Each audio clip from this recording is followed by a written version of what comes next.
Hello everyone, this is Abhishek Chauhan. आज हम science में पढ़ने वाले हैं chapter 4 sorting materials into groups. Part 2 है ये वीडियो का। फर्स्ट पार्ट में बना चुका हूँ इसके ऊपर। फर्स्ट पार्ट में हमने पढ़ा था, कुछ प्रॉपर्टीज़ पढ़ी थी मटेरियल्स की, जैसे कि हार्डनेस, सॉल्युबल, इनसॉल्युबल। तो चलिए हम इस वीडियो की शुरुआत कर रहे हैं। प्रॉपर्टीज़ ऑफ मटेरियल का पॉइंट है ऑब्जेक्ट में फ्लोट और सिंक इन वाटर। देखिए, बहुत सी ऐसी चीज़ें होती हैं जो पानी में नहीं घुल पाती, और ये ना घुलने वाली चीज़ें या तो पानी पे तैरती हैं या तो सरफेस, बॉटम सरफेस में डूब जाती हैं। तो जैसे ही कुछ एग्जांपल्स हैं, हम ले लेते हैं सूखी पत्तियाँ या कॉर्क या कुछ प्लास्टिक बॉटल्स, इस तरह की चीज़ें जो पानी के ऊपर तैरती हैं। और कुछ ऐसी चीज़ें जो डूबने वाली, जो भारी होती हैं अक्सर, जैसे कि स्टोन, कॉइन्स, इस तरह की चीज़ें जो पानी में पूरी तरह से डूब जाती हैं। ये भी एक प्रॉपर्टी है ऑब्जेक्ट की, डूबना और तैरना, जिसके हिसाब से हम ऑब्जेक्ट्स, मटेरियल्स की शॉर्टिंग और ग्रुपिंग कर सकते हैं। नेक्स्ट प्रॉपर्टी है ट्रांसपेरेंसी। देखिए, वो ऑब्जेक्ट या मटेरियल जिसके हम आर पार बिल्कुल साफ साफ क्लियर देख सकते हैं, वो ट्रांसपेरेंट ऑब्जेक्ट्स होते हैं। एग्जाम्पल ले लेते हैं, जैसे कि ग्लास, क्लियर वाटर, एकदम साफ पानी जिसके हम आर पार देख सकते हैं। एंड कुछ ऐसे प्लास्टिक्स होते हैं जिनके आर पार भी हम देख सकते हैं।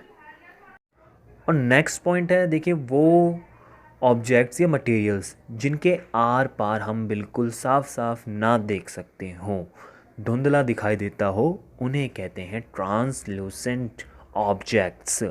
जैसे कि एग्जांपल के लिए हम बटर पेपर ले सकते हैं, या आपने कभी सर्दियों में शीशों को देखा होगा, किस तरीके से उनमें वाटर वेपर की एक लेयर चढ़ी होती है, धुंधला, जिसकी वजह से हमें धुंधला दिखने लगता है। गाड़ियों में अक्सर ऐसा होता है। नेक्स्ट है हमारा इसी में, देखिए, वो ऑब्जेक्ट जिसके आर पार हम बिल्कुल नहीं देख सकते हैं, ऐसे ऑब्जेक्ट्स को हम ओपेक ऑब्जेक्ट्स कहते हैं। एग्जांपल के लिए जैसे कि लकड़ी, मेटल, या किसी तरह का कोई कार्डबोर्ड, जिनके आर पार हम बिल्कुल नहीं देख सकते, इन्हें ओपेक ऑब्जेक्ट्स कहते हैं।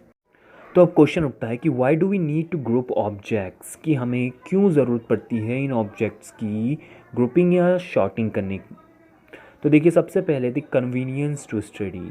देखिए, हमें इन ऑब्जेक्ट को ग्रुप या इन्हें छांटना इसलिए पड़ता है, या ग्रुप में इसलिए करना पड़ता है ताकि हमें आसानी हो सके इनको समझने में, इनके फीचर्स को समझने में, इनके पैटर्न्स को समझने में, कि किस तरीके से ये काम करते हैं या किस तरीके से ये हमारे काम आ सकते हैं।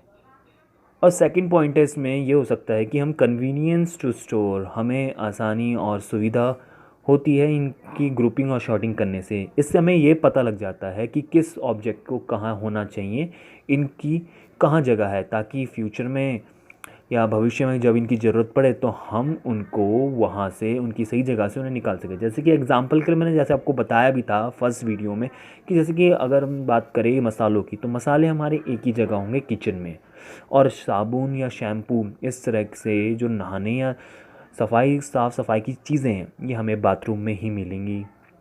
हमारे कपड़े हमें हमारी अलमारी में मिलेंगे, ऐसा तो नहीं है कि हमें वो किचन में मिले।